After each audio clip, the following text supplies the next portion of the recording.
UP के धर्मांतरण मामले में ईडी ने केस दर्ज किया है। ईडी ने मनी लॉन्ड्रिंग का केस दर्ज किया है। ईडी ने यूपी एटीएस से मामले से जुड़ी एफआईआर मांगी है।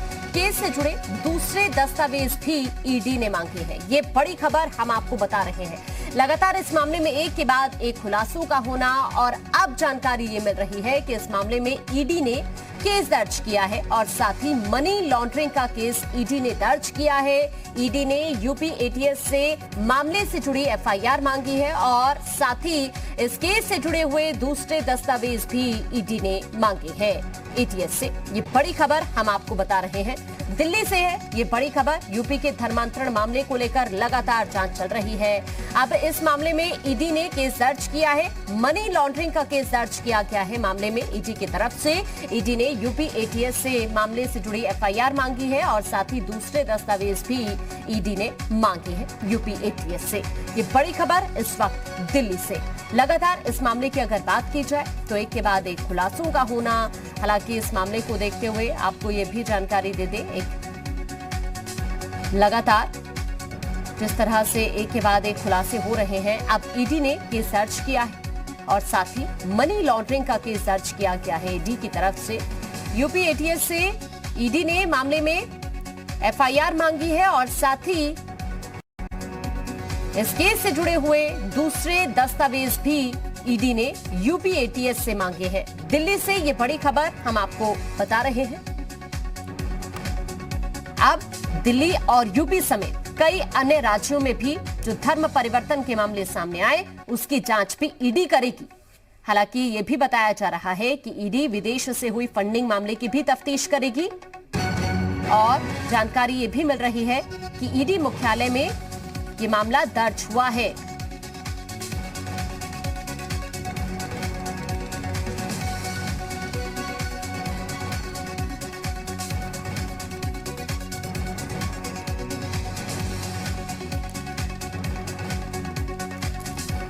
और ज्यादा जानकारी के लिए हमारे साथ लखनऊ से हमारे संवाददाता अनुज हमारे साथ जुड़ गए हैं और साथ ही नोएडा से हमारे साथ हिमांशु जुड़ गए हैं लाइव।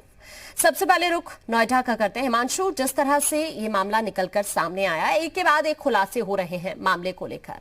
अब अगर बात की जाए तो इस मामले में ईडी ने केस दर्ज किया है, यानी कि जिस तरह से न सिर्फ यूपी के अंदर से जो मामले सामने आए, जो बात कही गई धर्म परिवर्तन की, वो अब अन्य राज्यों में जिस तरह से मामले सामने आए उसको लेकर भी ईडी की तरफ से तफ्तीश की जाएगी और तस्वीर आगे साफ हो जाएगी।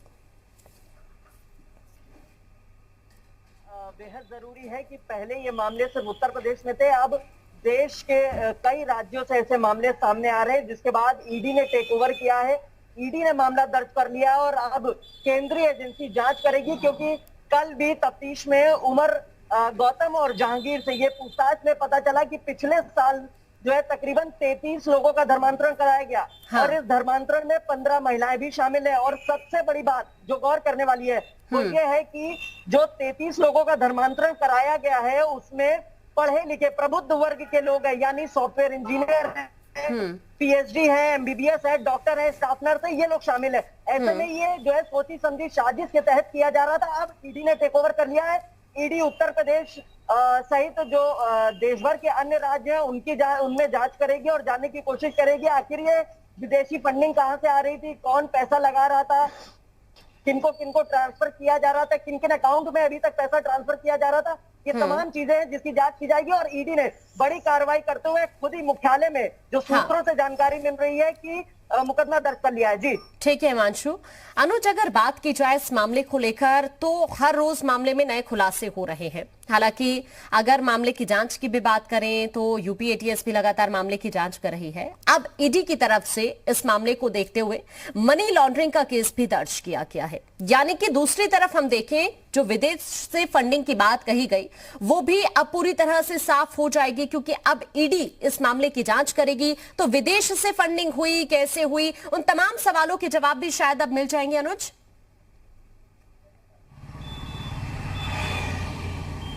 जी निश्चित तौर पर। और जब भी कभी संदिग्ध तरीके से ट्रांजैक्शन होता है और ट्रांजैक्शन में कहीं ना कहीं घपला देखने को मिलता है, ऐसे केसेस में ईडी जो है, ईडी ने इस केस में भी देखा कि जिस तरीके से तमाम बातें सामने आ रही थी, विदेशी फंडिंग की बातें सामने आ रही थी, कई तरीके की फंडिंग जो है एनजीओ के जरिए की गई थी, हवाला ट्रांजैक्शन की भी बात सामने आई थी। इसके मद्देनजर ईडी ने इस पूरे मामले में सबसे पहले एटीएस से कुछ दस्तावेज मांगे थे। वो दस्तावेज मिलने के बाद जब भी कभी ईडी इस तरीके के केसेस को टेक ओवर करती है तो अपने यहाँ एक रजिस्टर, अपने यहाँ एक प्रिलिमिनरी मामला जो है वो दर्ज करती है। वो इस केस में हुआ, प्रिलिमिनरी मामला दर्ज किया गया ईडी की तरफ से।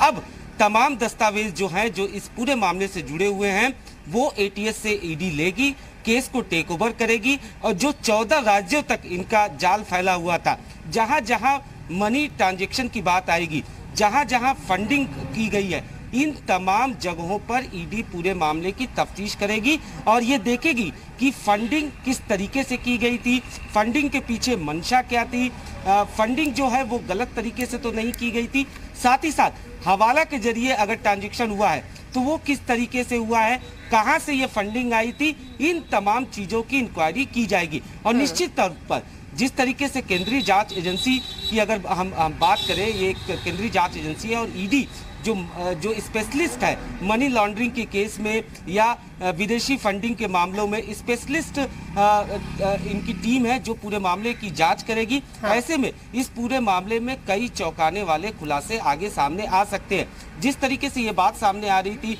कई लोगों ने इस एनजीओ को फंडिंग किया था, वो फंडिंग किस तरीके से की गई थी, ये तमाम चीजें भी सामने आएंगी। और यही वजह है कि जिस तरीके से हमने देखा था कि यूपी एटीएस ने भी फंडिंग को लेकर एक स्पेशल टीम बनाई थी जो पूरे मामले की तफ्तीश कर रही थी, लेकिन अब ईडी के पास जो कि स्पेशलिस्ट है इस पूरे मामले की, वो जब जांच करेगी तो इसमें कई सारी चीजें और तथ्य सामने आएंगे। जी बिल्कुल, तथ्य और भी सामने आएंगे हिमांशु। लेकिन जिस तरह से ये मामला सामने आया, बताया गया कि बड़ी संख्या में लोगों को इन लोगों ने यहां पर फंसाया, उन्हें बरगलाया, मोटिवेशनल बातें की और उसके बाद लोगों को फंसाया। कुछ ऐसे शिक्षिका भी सामने आए जिनकी तरफ से कहा गया कि हमें भी उन्होंने बहलाने फुसलाने की कोशिश की। लेकिन अब इस मामले को अगर देखा जाए, एक बड़े स्तर पर मामले की जांच हो रही है, कौन कौन से वो बड़े संगठन शामिल है, कैसे इनको फंडिंग हो रही थी, और इस नेक्सस की अगर बात की जाए और कौन कौन इसमें शामिल है, शायद अब जल्द खुलासा हो जाए इस मामले का। जिस तरीके से कड़ी वाइज कड़ी देखा जा रहा है, आईडीसी इस्लामिक दावत सेंटर से अब बात जो है वो आगे बढ़ी है, पूछताछ की गई और तमाम एजेंसियां हैं। सबसे बड़ी बात जो भगोड़ा जाकिर नायक है उसका भी जिक्र आया है और उनसे कहीं ना कहीं रिलेशन संबंध की बात सामने आई है। इसके अलावा एएमयू से लिंक निकाला जा रहा है।